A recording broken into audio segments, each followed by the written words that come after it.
System ঠিক থাকবে না, তখন মানুষ ফাসাদ সৃষ্টি করবে, দাঙ্গা হাঙ্গামা করবে, মানুষ একজন আরেকজনের সাথে লেগে থাকবে, কারণ সেই তো অনেক বড়। নিজের ভেতরে যা আছে সে জাহির করতে থাকবে, এভাবে করে তারা দুনিয়াতে ফাসাদ তৈরি করতে থাকবে। বিশ্বাস করেন, যদি এই কথাটা বাস্তবিক প্রমাণ চান, তাহলে আমি বলবো আমাদের এই চৌধুরী বাজার থেকেই হোক। কেমন? আপনারা যারা এখানে আছেন, মনে করেন 100 জন লোক, এই 100 জনের 100 জন প্রত্যেকে 100 কোটি করে টাকা দেওয়া হোক। দেওয়ার পর দেখেন কি কার কথা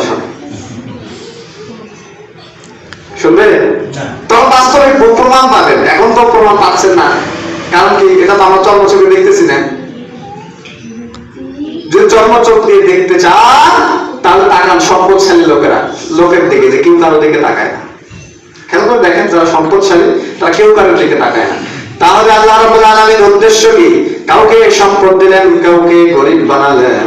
লা বাগাও ফিল আরদ, আল্লাহ রাব্বুল আলামিন এটা এই কারণে করলেন, পৃথিবীর এই ট্রাফিক সিস্টেমটাকে, পৃথিবী টিকিয়ে রাখার সিস্টেমটাকে যাতে বিপর্যয়ের সৃষ্টি না থাকে, যাতে ধ্বংস না হয়, যাতে একজন আরেকজনের মধ্যে সহমর্মিতা প্রকাশ করে, একজন আরেকজনকে ভালোবাসে, এটা যেন টিকিয়ে থাকে। আল্লাহ রাব্বুল আলামিন এই কারণে কাউকে ধনী বানালেন, আবার কাউকে গরিব বানালেন।